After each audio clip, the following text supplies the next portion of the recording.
नमस्ते, में आपका स्वागत है।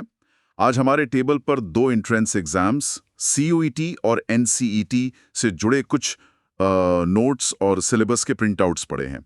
अब ऊपर ऊपर से देखें तो लगता है कि दोनों एक ही तो हैं, मतलब दोनों ही 12वीं क्लास के सिलेबस पर बेस्ड हैं, और यहीं से मुझे लगता है सारा कंफ्यूजन शुरू होता है। बिल्कुल। तो आज का मिशन बिल्कुल साफ है, इस कंफ्यूजन की परतें हटाना। हम ये समझने की कोशिश करेंगे कि जब इन दोनों परीक्षाओं की नींव एक ही है, मतलब क्लास 12th की एनसीईआरटी किताबें, तो फिर इनकी मंजिलें इतनी अलग अलग क्यों हैं? चलिए इस गुत्थी को सुलझाते हैं। बिल्कुल। और ये कंफ्यूजन होना बहुत स्वाभाविक है, क्योंकि सतह पर ये दोनों एक जैसे लगते भी हैं, लेकिन इसका जवाब इनकी बनावट के पीछे छिपे मकसद में है, उनके अंतिम लक्ष्य में है। सीयूईटी को आप एक मास्टर की तरह समझ सकते हैं। मास्टर की? हाँ, एक ऐसी चाबी जिससे देश की ज्यादातर यूनिवर्सिटीज के मतलब बीए, बीएससी, बीकॉम जैसे कोर्सेज के दरवाजे खुल जाते हैं। ये एक बहुत बड़ा खुला हुआ रास्ता है। वहीं एनसीईटी का मकसद बहुत ही फोकस्ड है, देश के लिए भविष्य के टीचर्स तैयार करना। मास्टर की बनाम एक बहुत ही स्पेसिफिक चाबी, ये बड़ी एनालॉजी है।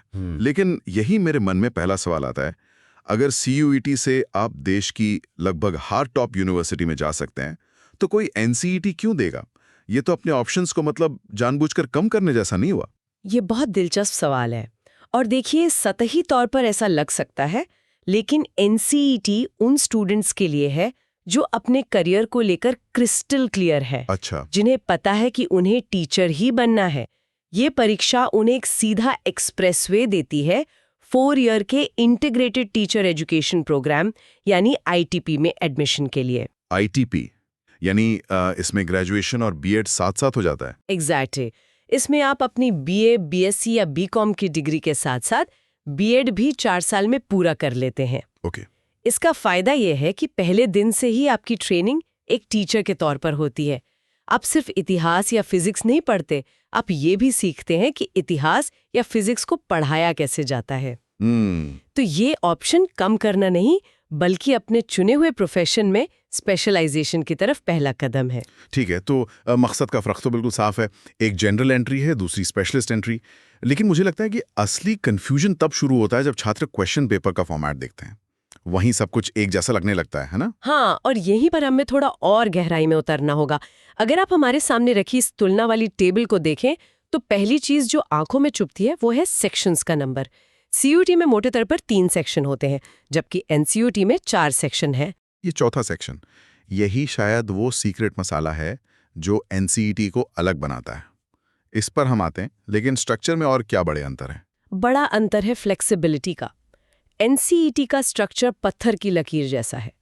कुल 181 सवाल होंगे, जिनमें से आपको 160 करने ही करने हैं। हाँ, ये मैंने देखा जी। 160 करने हैं, और इसमें 2 भाषाएं, 3 डोमेन, विषय, जनरल टेस्ट और टीचिंग एप्टीट्यूड, सब कुछ कंपलसरी है, कोई चॉइस नहीं। और सीयूईटी? वो तो अपनी फ्लेक्सिबिलिटी के लिए ही जाना जाता है। बिल्कुल। सीयूईटी में आप कितने सवाल करेंगे ये इस पर निर्भर करता है कि आप कितने विषय चुनते हैं और आपकी टारगेट यूनिवर्सिटी क्या मांग रही है। कोई स्टूडेंट सिर्फ 3 विषय चुन सकता है, कोई 6 या 7 भी चुन सकता है। अच्छा। ये एक बुफे की तरह है जहां आप अपनी प्लेट खुद भरते हैं। एनसीईटी एक फिक्स्ड थाली है जिसमें सब कुछ पहले से तय है। ये 1 नंबर का अंतर क्या कोई सच में मायने रखता है? सुनने में ये छोटा लगता है, लेकिन ये छोटा सा अंतर असल में परीक्षा देने की पूरी साइकोलॉजी को बदल देता है। वो कैसे? सीयूईटी का +5 मार्किंग सिस्टम आपको थोड़े कैलकुलेटेड रिस्क लेने के लिए उकसाता है। हाँ? क्योंकि सही जवाब का इनाम बहुत बड़ा है, तो आप शायद उस सवाल पे भी दांव खेलना चाहेंगे जिसमें आप 80% श्योर हैं। अच्छा, और एनसीईटी में? एनसीईटी में +4 के साथ एक्यूरेसी यानी सटीकता की कीमत ज्यादा हो जाती है। वहां आप हर सवाल पर ज्यादा सावधानी बरतते हैं। तो ये सिर्फ नंबरों का खेल नहीं है, ये आपके रिस्क लेने के एटीट्यूड को टेस्ट करने का तरीका भी है। वाह, ये तो मैंने कभी ऐसे सोचा ही नहीं था। तो अब आते हैं उस हिस्से पर जो शायद स्टूडेंट्स के लिए सबसे बड़ी राहत की खबर हो सकती है। इतनी सारी विभिन्नताओं के बावजूद इन दोनों में एक बहुत बड़ी समानता भी है। हाँ, और यही वो कॉमन ग्राउंड है जहां दोनों परीक्षाओं की तैयारी एक साथ मुमकिन हो जाती है। दोनों एग्जाम्स का सेक्शन 2 यानी डोमेन विषय का सिलेबस और कंटेंट बिल्कुल 100% एक जैसा है। एक मिनट, आप कह रही हैं कि अगर कोई स्टूडेंट फिजिक्स की तैयारी कर रहा है तो जो चैप्टर और कॉन्सेप्ट्स वो सीयूईटी के लिए पढ़ेगा वो हूबहू एनसीईटी के लिए भी काम आएंगे? इसमें कोई कैच नहीं है? डिफिकल्टी लेवल में कोई फर्क? कोई कैच नहीं है। सिलेबस सख्ती से कक्षा 12 की एनसीईआरटी की किताबों पर आधारित है।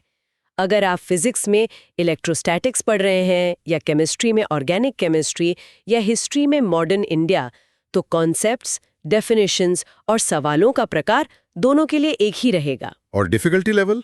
डिफिकल्टी लेवल भी लगभग बराबर रखा जाता है क्योंकि दोनों का सोर्स एक ही है, एनसीईआरटी। ये तो स्टूडेंट्स के लिए बहुत बड़ी राहत की बात है। मतलब अगर किसी ने अपनी 12वीं की पढ़ाई ढंग से की है तो उसका लगभग 70% काम दोनों परीक्षाओं के लिए हो गया। बिल्कुल, डोमेन विषयों के लिए कोई अलग तैयारी की जरूरत ही नहीं है। एक तीर से दो निशाने। हाँ, तो फिर वो बड़ी दीवार कहाँ है जो इन्हें अलग करती है? टीचिंग एप्टीट्यूड, यही वो निर्णायक हिस्सा है। ये सेक्शन वो चीज परखता है जो सीयूईटी नहीं परखता, कि क्या एक उम्मीदवार में एक टीचर बनने की स्वाभाविक प्रवृत्ति, एक रुझान है या नहीं। टीचिंग एप्टीट्यूड, ये सुनने में थोड़ा अस्पष्ट लगता है। इसमें किस तरह के सवाल आते हैं? क्या ये जनरल नॉलेज जैसा है? नहीं, ये जनरल नॉलेज बिल्कुल नहीं है। ये साइकोलॉजी, पेडागॉजी और क्लासरूम मैनेजमेंट का मिश्रण है। इसमें आपको सिचुएशन बेस्ड सवाल दिए जाते हैं। चलिए एक उदाहरण लेते हैं। हाँ प्लीज। मान लीजिए सवाल है, एक 6 साल का बच्चा क्लास में शिकायत करता है कि जब वो घर जाता है तो चांद आसमान में उसके पीछे पीछे चलता है। जीन पियाजे के संज्ञानात्मक विकास के सिद्धांत के अनुसार बच्चे की ये सोच किस अवधारणा का उदाहरण है?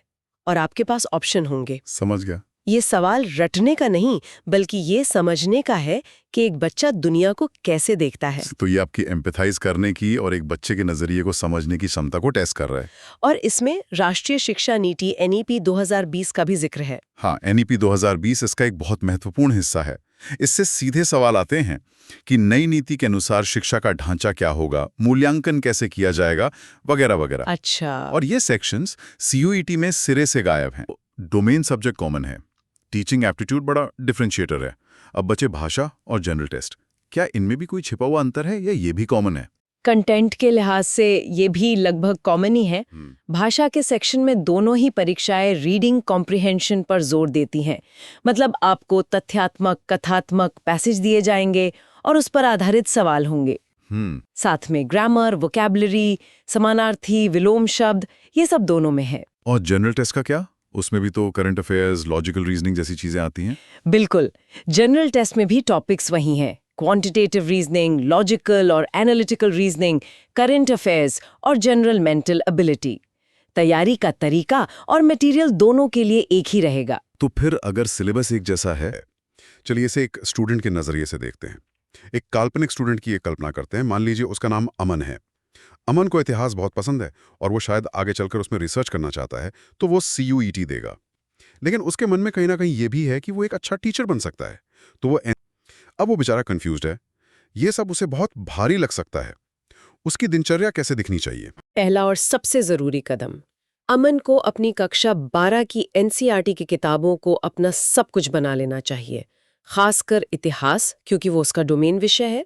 ये उसकी तैयारी का 70% हिस्सा है जो दोनों परीक्षाओं को कवर करता है।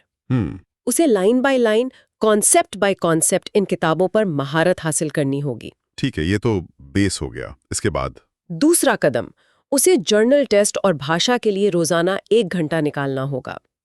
30 मिनट लॉजिकल रीजनिंग और क्वांट्स के कुछ सवाल सॉल्व करने के लिए और 30 मिनट कोई अच्छा अखबार या न्यूज़ पोर्टल पढ़ने के लिए, ताकि करंट अफेयर्स और वोकैबुलरी मजबूत हो। मतलब इसे आदत बनाना होगा, रटना नहीं। बिल्कुल। और अब सबसे बड़ा सवाल, उस एक्स्ट्रा सब्जेक्ट टीचिंग एप्टीट्यूड का क्या, जो बिल्कुल नया है? यही है तीसरा और सबसे खास कदम।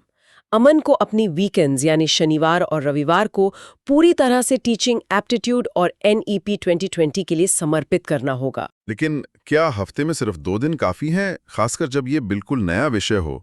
उसे शुरू कहाँ से करना चाहिए? ये काफी है अगर स्मार्ट तरीके से पढ़ा जाए। उसे शुरुआत करनी चाहिए एनईपी 2020 के ऑफिशियल डॉक्यूमेंट के मुख्य बिंदुओं को समझने से। फिर उसे बाल विकास, मतलब चाइल्ड डेवलपमेंट, और पियाजे, वाइगॉत्स्की जैसे विचारकों के बेसिक सिद्धांतों को पढ़ना चाहिए। अच्छा। इसके लिए ऑनलाइन बहुत अच्छे रिसोर्स उपलब्ध हैं। और सबसे ज़रूरी है पिछले साल के एनसीटी पेपर या सैम्पल पेपर से प्रैक्टिस करना ताकि उसे सवालों का अंदाजा लगे। सही बात है। चूंकि ये विषय समझ पर आधारित है, रटने पर नहीं, इसलिए क्वालिटी टाइम देना ज़्यादा ज़रूरी है, क्वांटिटी नहीं। तो कुल मिलाकर ये बिल्कुल स्पष्ट है, CUET उच्च शिक्षा का एक विशाल और खुला नेशनल हाईवे है जिस पर चलकर आप कला, विज्ञान, कॉमर्स जैसी कई अलग-अलग मंजिलों तक पहुंच सकते हैं। वहीं NCET शिक्षण के प्रतिष्ठित पेशे की ओर जाने वाला एक समर्पित, सीधा-साधा एक्सप्रेसवे है जिस पर कोई और मोड़ नहीं है। बिल्कुल सही कहा। आखिर में ये सिर्फ एक परीक्षा चुनने का फैसला नहीं है। ये तय करने के बारे में है कि आप अगले 4 साल और उसके बाद अपना करियर किस दिशा में ले जाना चाहते हैं। ये एक तरह से खुद से सवाल पूछना है कि क्या आप सिर्फ एक डिग्री चाहते हैं या आप एक मिशन के साथ समाज को गढ़ने वाले एक शिक्षक बनने के लिए प्रतिबद्ध है। और आज का ये विश्लेषण एक बहुत ही महत्वपूर्ण सवाल भी खड़ा करता है। जिस तरह शिक्षण जैसे गंभीर पेशे के लिए एक विशेष योग्यता परीक्षा NCET बनाई गई, जो सिर्फ विषय का ज्ञान नहीं बल्कि उस पेशे के लिए जरूरी रुझान को भी परखती है, क्या भविष्य में हमें दूसरे प्रोफेशनल कोर्सेज जैसे लॉ, डिजाइन या मैनेजमेंट के लिए भी इसी तरह की विशेष प्रवेश परीक्षाएं देखने को मिलेंगी? इंटरेस्टिंग पॉइंट है। ऐसी परीक्षाएं जो केवल अकादमिक ज्ञान ही नहीं बल्कि उस पेशे के लिए जरूरी स्वाभाविक टैलेंट और एप्टीट्यूड को भी शुरू में ही परखें। इस पर सोचिएगा जरूर।